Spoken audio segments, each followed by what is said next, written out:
This is your weekly episode of the Wrasslin Review, where we recap and discuss this week's Wrasslin, including Raw, NXT, and pay-per-views. Now let's join the action ringside with your host, the voice of the Red Dogs, Rick Franceschino, and former GPW World Heavyweight Champion of the World, Tim Boom Boom Baldwin!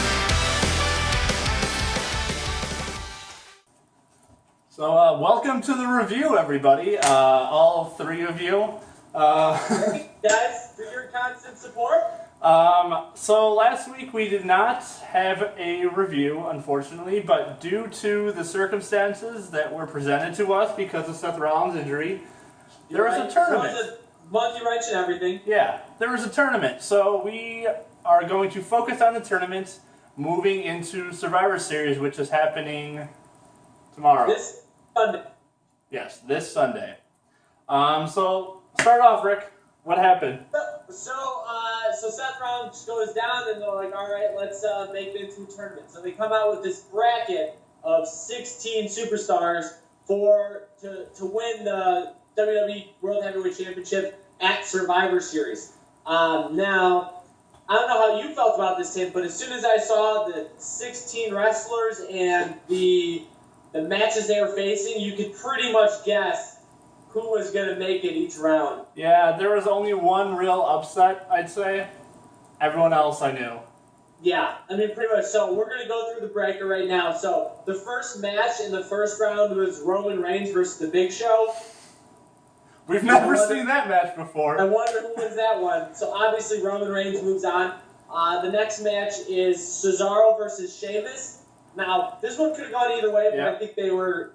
since Sheamus has money in the bank, there's no need to push him into the tournament this far yet. But the problem is, Sheamus has been doing nothing with the Money in the Bank. Like, he's not even in the picture. No, not at all. Not at all. So, we're going to see where... I mean, he has a whole, half a year to still use it. So, we'll see what they do with that. But they haven't done anything with it just yet. So, Cesaro wins that match. Then we have Alberto Del Rio versus Stardust. Once again, you know who's going to win that one. Yep. Alberto Del Rio moves on. And then you have Kalisto Ryback. And this one was the interesting one, to say the least. Yeah, it was a good match. It was great to see Ryback against a small guy. It made him look strong. And then Kalisto pulled out the victory. I thought it was great. It's shitty for Ryback, but I personally don't really like Ryback anyways. So I was happy about it. Yeah. I really do think that they're trying to make Kalisto like the next Rey Mysterio Yeah. type thing. He's a smaller Lucha Libre. So I think they're trying to breed him to that, but he still has time to develop. So we'll see where he goes. So on the opposite side of the bracket, on the other side for the other 8 superstars, we have Kevin Owens versus Titus O'Neil. Knew where that was going. You know who wins that match. Kevin Owens moves on. Then you have Neville Barrett. I thought this one could have gone either way. Yep. I'm happy that my boy Neville was able to pull it out. Yeah. And beat Barrett. Because they've kind of had a feud going on the past couple months, I would say. It started at Extreme Rules. Yeah. So, I mean, it's good to see him finally pull out a win. And then we have Dolph Ziggler, The Miz. Dolph Ziggler moves on. And then we have Dean Ambrose, Tyler Breeze. Obviously, Dean Ambrose moves on. But could I also say, though, at least Tyler Breeze looked strong during the match. He didn't get, a clean pin, finisher pin. He got rolled up, and he felt like he got screwed. So that was good booking on WWE's Their part. Yeah. Because I was really concerned with Tyler Breeze being in here, that they were kind of squash him, and that'd be it for him. But I think they're gonna try to work himself up the superstar ladder. Yeah. And try to build him as best as they can. And they finished. That was a good finish for him because you didn't want him to look too weak, especially going against Dolph Ziggler at Survivor Series. Yeah. So that wrapped up the first round of matches. So now we move on to the quarterfinals, and it was Roman Reigns versus Cesaro. God. I was afraid of this matchup happening. Yeah, I was too. Although I did see a meme that I laughed so hard when I saw it. It was a picture of like Dean Ambrose and Roman Reigns, and Dean Ambrose and Roman Reigns like, hey, you're facing Cesaro on Monday Night Raw, dude. You are gonna get so booed, and that's kind of what happened. Yeah, but I mean, Roman still has a following.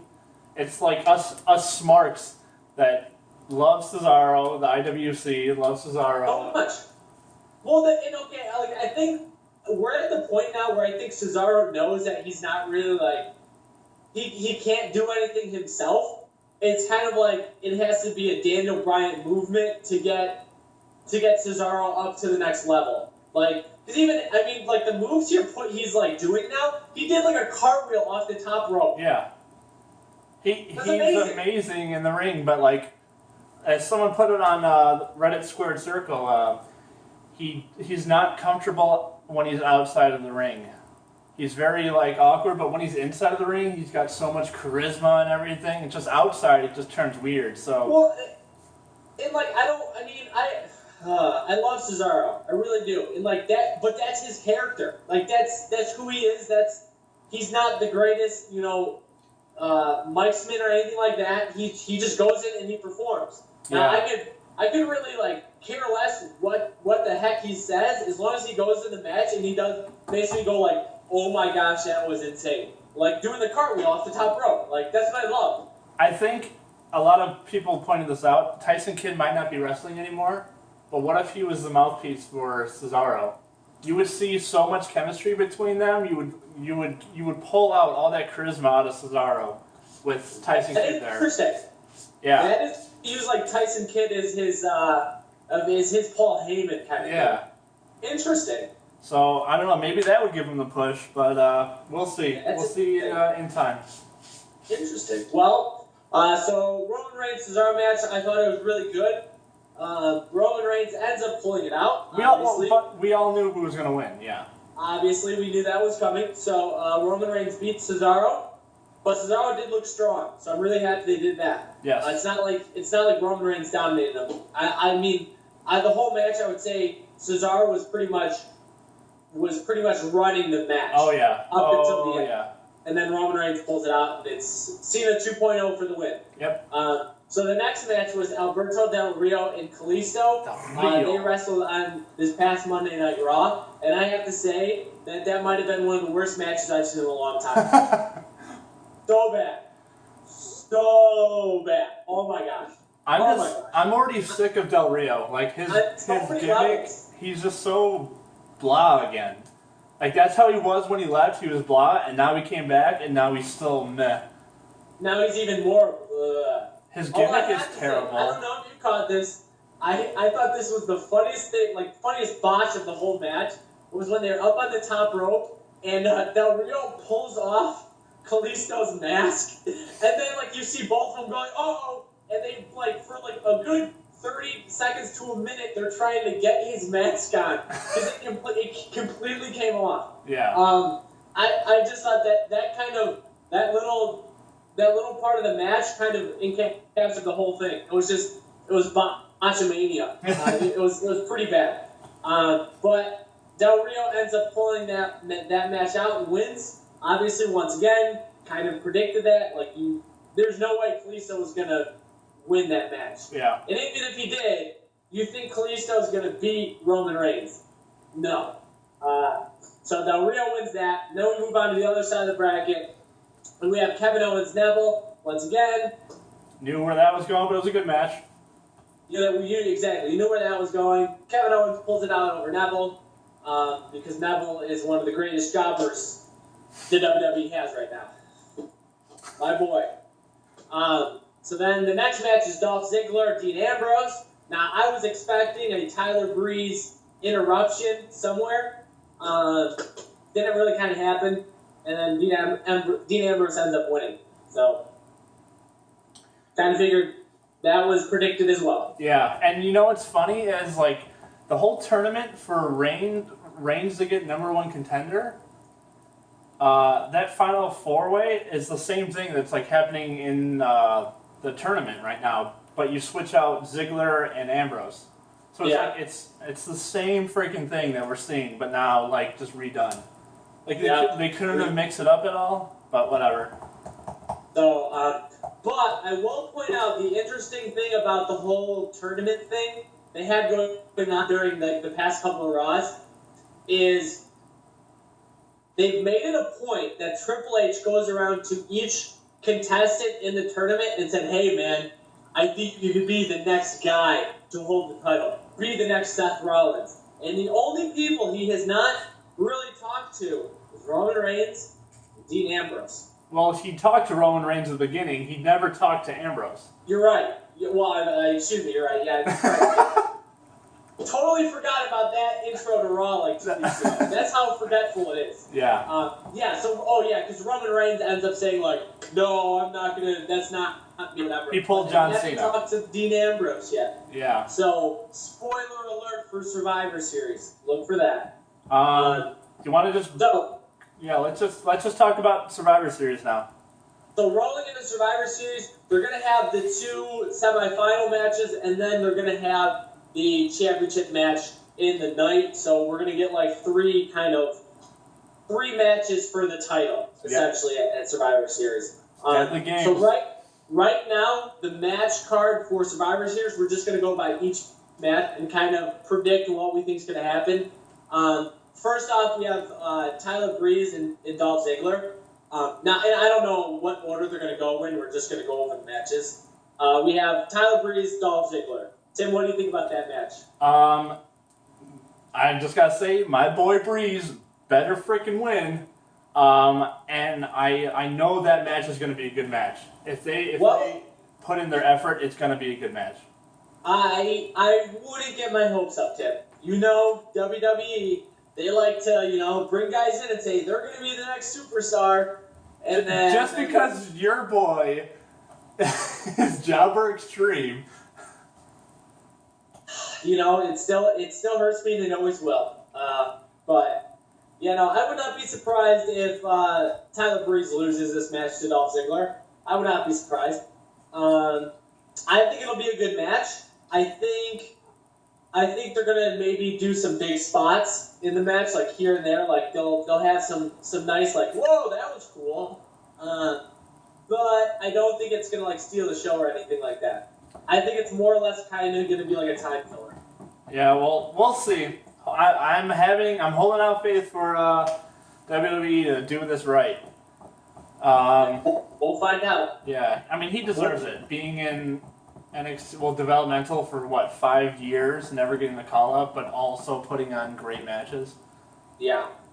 Well, we'll see how he makes the transition to the big stage. I have full faith. I'm excited to see if his intro is anything special. We'll have to see. But yeah. I do think my prediction is Ziggler will win that match. Unfortunately, Tim, I'm sorry. Okay. Let's just can we just talk about the one Survivor Series match we're going to be having? Yeah. So they're having a 5-on-5 elimination match for no reason. Who's going to be in it? It's going to be the people that didn't make the tournament, that lost in the tournament versus the other people that lost the tournament. Is that what it is? No, it's not. It's going to be like New Day versus New Day and someone versus Dudley's and somebody. That's what I would be expecting. Because right now the tag titles are not being defended at Survivor Series, so I'd assume 3 of the guys are going to be New Day, with maybe 2 other guys. Who's 2 other guys that maybe Big Show and somebody else? I don't know. I find it funny because they just put it in there just to put it in there. Because I guarantee you, shit, we don't have a Survivor Series match, and it's Survivor Series.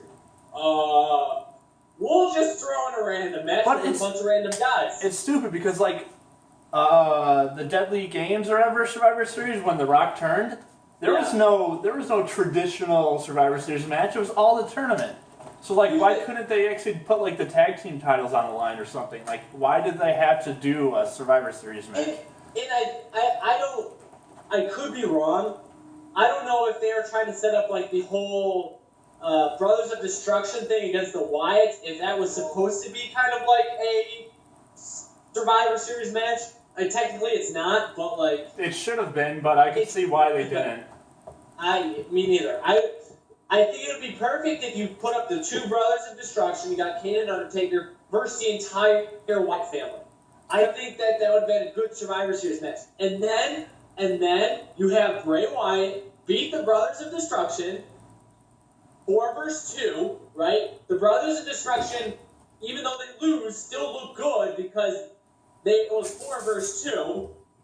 And then the Bray Wyatts look strong because they beat the Brothers of Destruction. It makes sense. Yeah, but now it's 2v2, and it's stupid because the Brothers of Destruction already took out all 4 of them in one night. So what's it like? How is 2v2 gonna help the Wyatts do anything?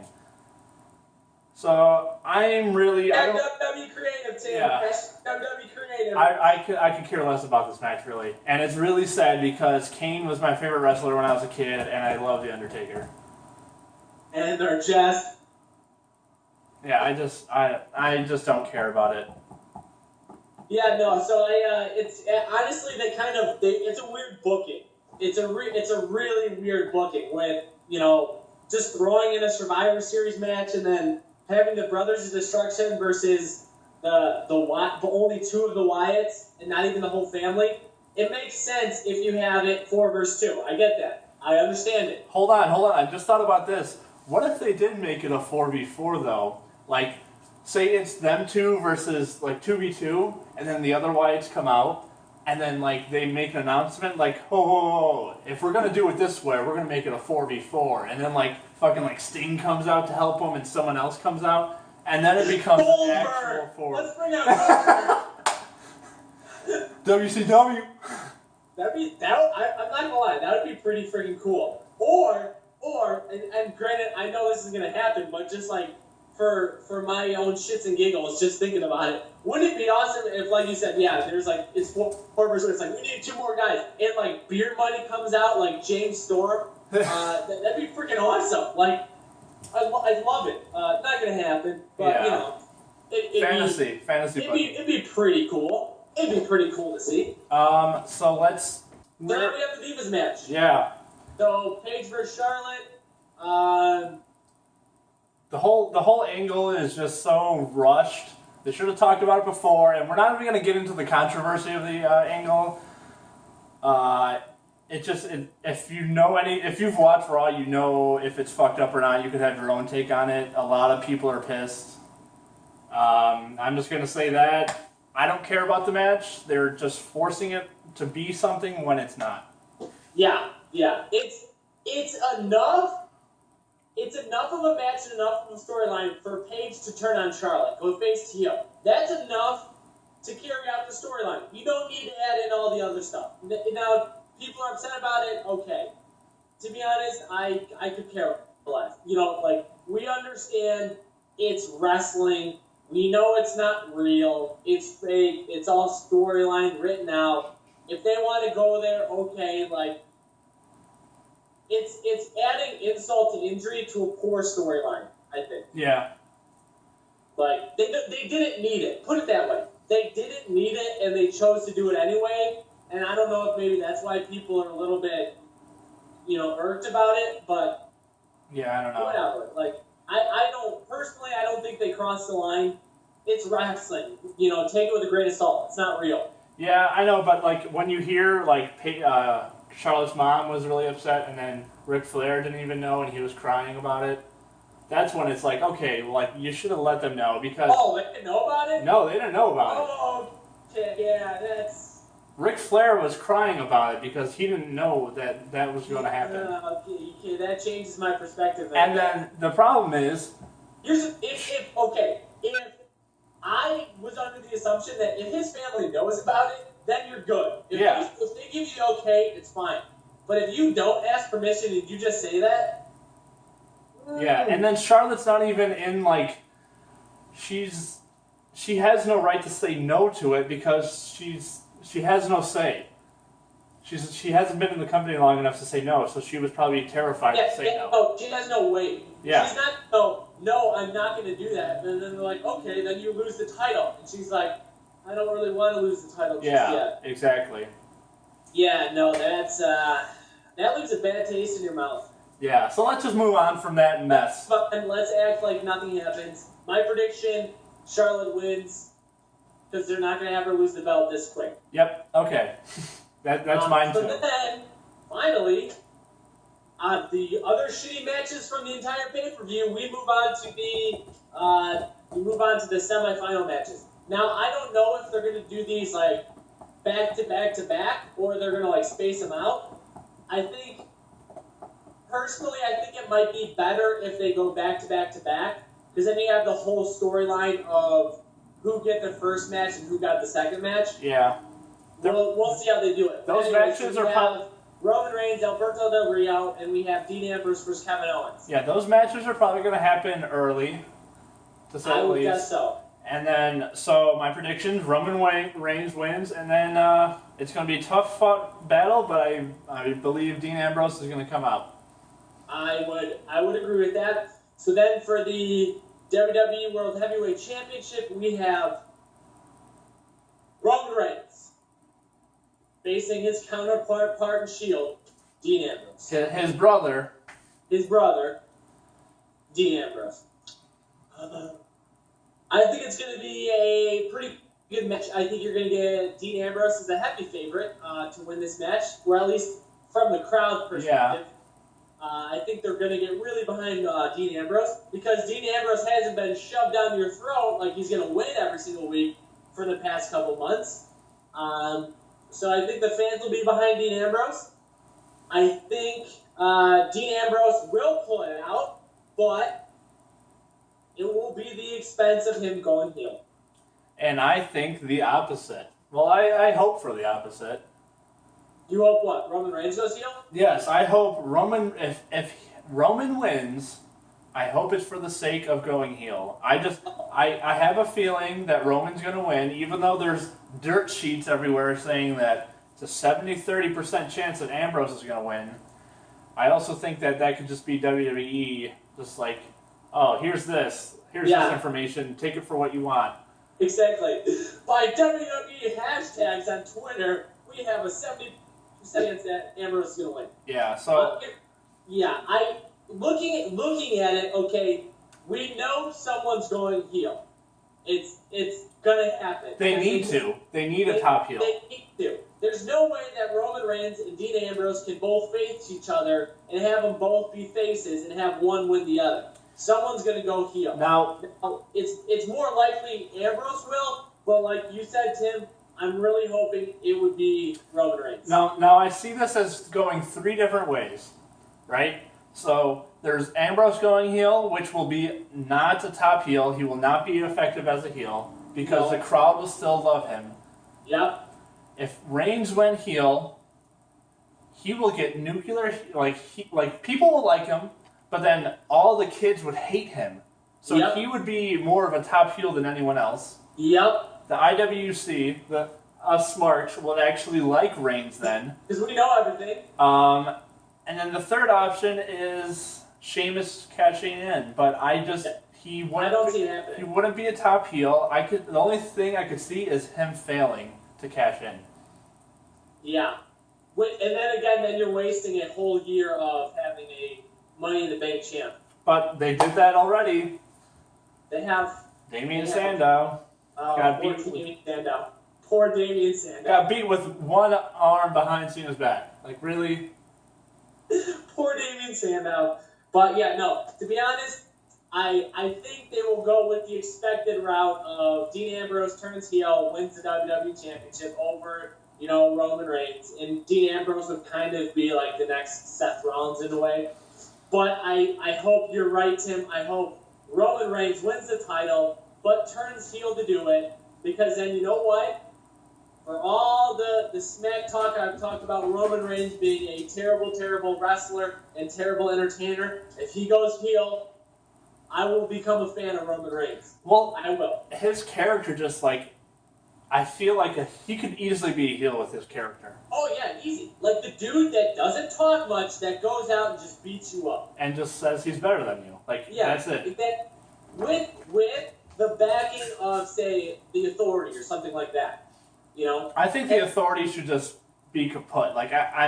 it's already been like a year and a half that they've had a champion. I think it's long. Yeah, they've had Randy Orton and then right into Seth Rollins. Like, I'm sick of that whole thing, but like. Yeah.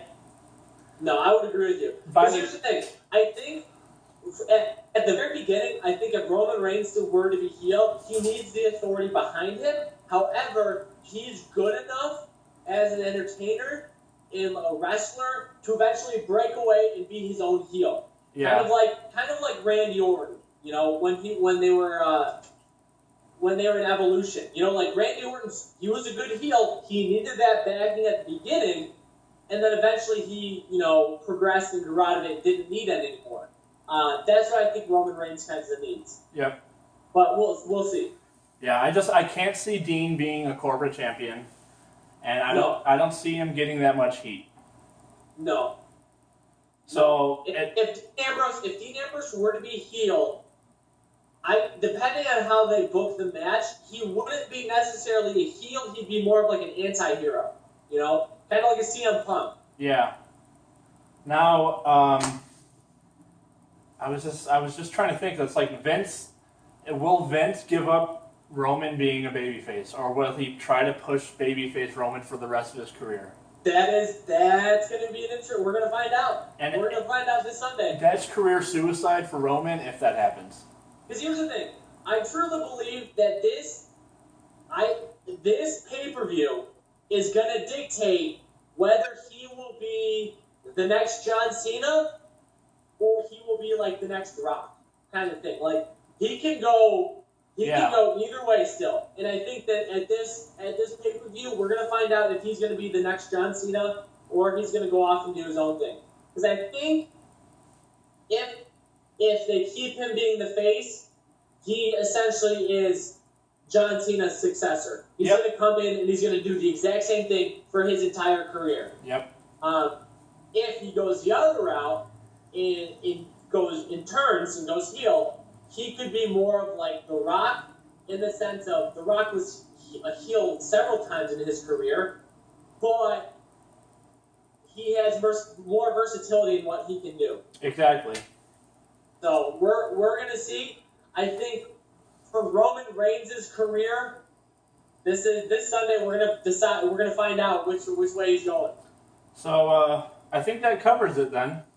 It does. I personally, as a whole pay-per-view, I think there's going to be a lot of forgetful moments. You're not going to remember a whole lot from this in 5 or 10 years. The only thing you're going to remember is who went heel. Is it going to be Ambrose or is it going to be Reigns? I'm excited though because I honestly don't truly know. Like I have my prediction, but I honestly don't really know what's going to happen. So I'm excited for this pay-per-view. I'm excited. I think the worst thing that could happen is both of them stay face. Yeah. That's the worst thing that can happen. Because then after that, like, what do you do? Exactly. So who's your next top heel? Exactly. They don't have one. Kevin Owens? Like, they don't. So they need to make that top tier heel, and they're going to do that this Sunday. We're going to find out who's it's going to be. Yep. But other than that, I think as a whole pay-per-view, it's going to be on a grade of F to A. I will say it's going to be like a C minus, a C. I'll get anything great. I'll give it a solid B. Really? Yeah. That's stretching it. I hope it's a B. Looking at it now, it looks like a C, but who knows? Who knows? Crazy things can happen, you know? Crazy things.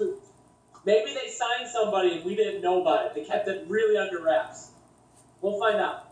That's our predictions for the Survivor Series 2015. We're gonna be right. As always, thanks for the support. We appreciate more subscribers and likes if you can click those down there. Otherwise, we're gonna see what happens this Sunday at Survivor Series. And if you're not down with our little review, then we got 2 words for you. Suck it!